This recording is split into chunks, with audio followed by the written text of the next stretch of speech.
Selamat datang di Sobacan, satu channel. Pada episode pertama bersama saya Nisa dan di sebelah saya sudah ada narasumber. Silakan perkenalkan diri Kak.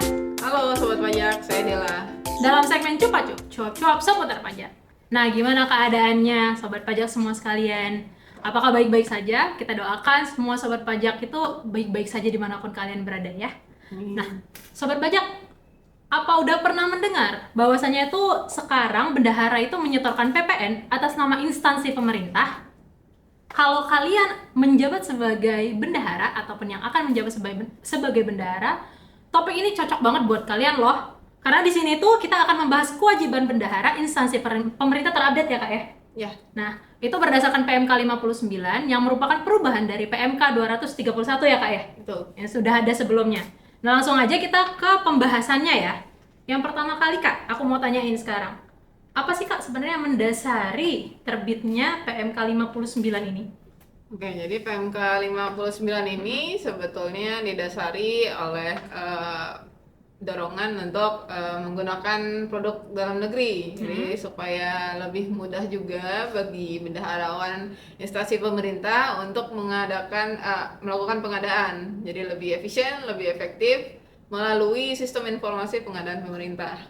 Berarti biar lebih memudahkan begitu ya Kak ya? Iya. Belanja melalui sistem yang tadi Kakak sebutkan itu ya. Betul. Nah, terus Kak, pokok pengaturan perubahan yang diatur apa-apa aja tuh Kak dalam PMK 59 ini? Oke, pokok perubahannya itu ada penambahan pengecualian pemotongan pemungutan PPh oleh bendaharawan instansi pemerintah. Lalu ada juga pengaturan terkait dengan penggunaan kartu kredit pemerintah, bagaimana pemotongannya, karena kan dulu kan kartu kredit pemerintah ini hanya dimiliki pemerintah pusat saja ya. Kalau sekarang sudah ada untuk pemerintah daerah dan pemerintah desa, jadi diakomodir di PMK-nya juga. Udah diakomodir di situ. Betul. Nah, tadi kan Kakak bilang tuh ada pengecualian ya?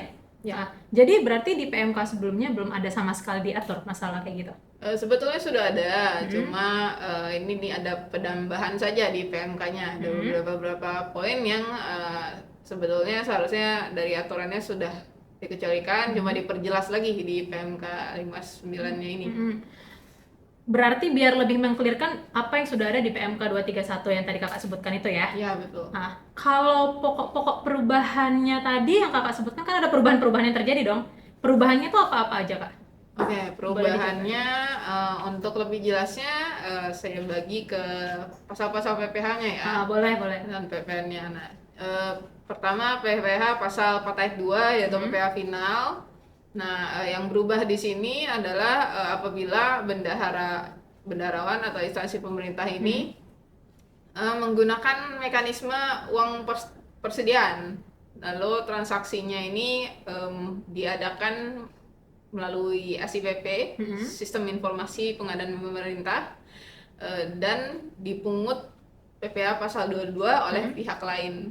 Jadi PPh pasal 22-nya harus sudah dipungut pihak lain tersebut dan masuk ke dalam SIPP, baru apabila pembayarannya menggunakan mekanisme UP tersebut itu dikecualikan dari pemotongan atau pemungutan. Berarti yang si pihak pemerintahnya itu pendaharanya tuh nggak perlu mungut lagi? Nggak perlu mungut lagi. Oke. Lalu di 4 ayat 2 ini yang berubah adalah pasal 4 ayat 2 yang berubah itu tarif jasa konstruksinya. Karena kan jasa konstruksi sudah berubah ya tarifnya berdasarkan PP nomor 9 tahun 2022. Selanjutnya Kak, selain 4 ayat 2, ada lagi yang berubah nggak? Selain 4 ayat 2 masih ada pasal 21, 22, 23. Nah, ketiga pasal ini mirip-mirip ya. Jadi yang dikecualikan itu yang pertama adalah apabila rekanan memiliki dan sudah menyerahkan fotokopi surat keterangan PP 23, yaitu surat keterangan untuk wajib pajak yang memiliki peradangan bruto tertentu ya di bawah 4,8 miliar itu yang kena 0,5% itu kan tidak dipotong ya, karena kan dipotongnya 0,5%. Nah, itu juga dikecualikan dari pemotongan pasal 21, 22, 23.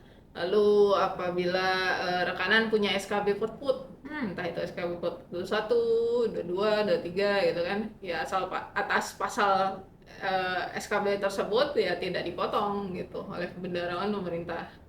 Lalu yang ketiga adalah apabila sama seperti tadi menggunakan mekanisme UP, uang persediaan melalui SIPP, namun pasal 22-nya sudah dipungut oleh pihak lain gitu. Nah, sebentar. ada lagi nih Kak berarti nih, belum selesai. Jadi pasal 22-nya ini, kalau tadi kan tiga tadi sama ya, sama tuh. Yang SKB, SKET sama UP itu ada perubahannya di pasal 21, 22, 23. Nah, untuk pasal 22-nya ini masih ada pengecualiannya lagi nih Nisa. Berarti nggak cuma itu aja ya yang berubah ya? Jadi kalau di pasal 22 ini tadi sudah disinggung di awal kan, untuk kartu kredit pembelian berdasarkan menggunakan kartu kredit pemerintah itu juga dikecualikan. Lalu pembayaran atas pembelian barang dengan menggunakan dana BOS atau BOP PAUD atau sejenisnya lah ya. Nah, itu juga dikecualikan dari pemotongan oleh instansi pemerintah. Yang PPh pasal 22 tadi. Iya. Kalau 23 sama yang 21 tadi udah ya berarti ya, jelasin semua. Kalau PPh pasal 15-nya Kak? Pasal 15-nya dia hanya berubah untuk mekanisme UP tadi. Mekanisme UP-nya aja yang berubah ya, sama SIPP ya. Sama lah ya kayak tadi ya. Sama. Nah, kalau untuk PPN atau PPNBM-nya sendiri, PPN dan PPNBM lah berarti. Apa ada perubahan?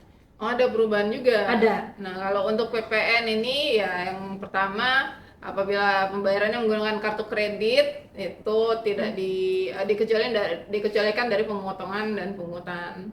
Lalu yang kedua, apabila transaksinya atas penyerahan bahan bakar minyak atau bahan bakar bukan minyak oleh Pertamina, PT Pertamina atau anak perusahaannya, itu kan sudah dipotong oleh harusnya kan dipotong oleh PT Pertamina atau anak perusahaannya itu kan, jadi dikecualikan dari pemotongan pungutan si instansi pemerintahnya ini. Lalu yang ketiga adalah sama mekanisme uang persediaan, apabila karena sudah dipotong PPh 22-nya oleh pihak lain lalu menggunakan mekanisme uang persediaan dan sudah dimasukkan ke SIPP, maka dikecualikan juga dari pemungutan PPN. Oke, tapi terkait penyetoran PPN-nya sama aja atau ada yang berubah Kak? Ada yang sedikit berubah sebetulnya. Kalau sebelumnya PPN ini kan disetorkan oleh instansi pemerintah ya, cuma namanya dan NPWP di bukti setor atau di billingnya kan NPWP nama dan NPWP rekanannya ya. Kalau sekarang menggunakan nama dan NPWP instansi pemerintah tersebut. Oh, berarti kalau dulu tuh kan sebenarnya kalau yang kita tahu kode billingnya itu kan di atas itu nama rekanannya, nama pemungut, baru di bawahnya tuh nama pemungutnya. Berarti kalau sekarang itu oleh si instansi pemerintah aja gitu ya. Iya, berarti nggak ada nama rekanannya lagi ya di situ ya. Oke. Kalau untuk ini Kak, ini tuh mulai berlaku sejak kapan?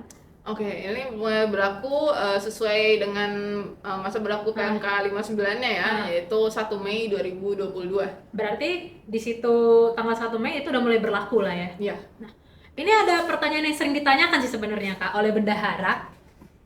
Kalau misalkan ada bendahara nih beli perlengkapan lah, peralatan, misalnya kayak mesin cetak atau apapun kayak printer gitu kan, melalui marketplace. Nah, marketplace yang tergabung di SIPP lah, sistem SIPP itu tuh. Nah, tadi udah ada Kakak jelasin sih, tapi ini biar lebih mengklirkan kembali ke kita, ke bendahara-bendahara juga, itu gimana Kak pemungutan atau pemotongannya? Oke, jadi dia beli lewat marketplace ya. Marketplace, beli barang tuh lewat marketplace yang tergabung di SIPP yang tadi Kakak bilang tuh. Ya, dengan menggunakan uang persediaan tadi ya. Gimana? Yaitu sudah jelas dikecualikan dari pemungutan PPN oleh bendaharawan. Karena kan PPh pasal 22 sudah dipungut oleh marketplace tadi selaku pihak lain. Berarti bendaharanya nanti nggak usah mungut-mungut lagi ya? Iya, tidak perlu. Nah itu tadi tentang PMK 59, semoga dapat membantu dan dapat memperjelas kembali pengetahuan teman-teman bendahara dan sobat pajak semua. Ini kita udah hampir sampai di penghujung acara ya Kak ya? Iya. Nah, tapi gini sobat pajak, kalau misalnya ada pertanyaan yang ingin ditanyakan, kalau kurang clear tadi ya Kak ya, kita punya kanal media sosial, ada Twitter, Facebook, Instagram, sama satu lagi YouTube ini ya, YouTube ini. Iya. Nanti bisa dilihat aja, dicek aja di bawah. Nah, selanjutnya Kak, ada lagi yang mau ditambahkan sebelum kita ke penghujung acara?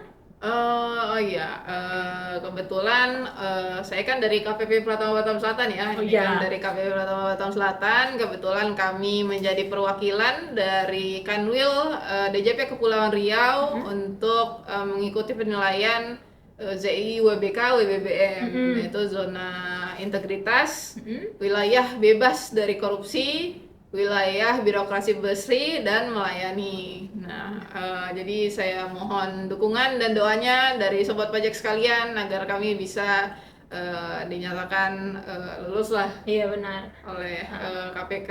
Dan layanan kita itu sama sekali nggak dipungut biaya ya kalau mau nanya-nanya lewat kanal media sosial kita tadi. Oh, Jadi iya. nanti kalau misalnya ada yang minta biaya atau apa itu tuh namanya sama aja dengan penipuan ya Kak. Ya, mohon untuk tidak dipercaya dan apabila ada pihak-pihak yang menggunakan nama kami untuk mengungut biaya, mungkin bisa dilaporkan ke kami agar kami tindak. Nah, udah sampai kita nih Kak di penghujung acara. Tetap pantengin terus channel kita Sobat Cat, Sobat Batam Channel, tetap di segmen cuap-cuap seputar pajak. Karena nanti kita di situ akan tetap memberikan informasi-informasi terkait perpajakan ya Kak. Ya. Apabila ada peraturan terbaru yang keluar atau apapun lah pokoknya terkait perpajakan, nanti tetap pantengin aja channel kita. Sampai jumpa di episode selanjutnya Kak ya. Jangan lupa klik like, subscribe,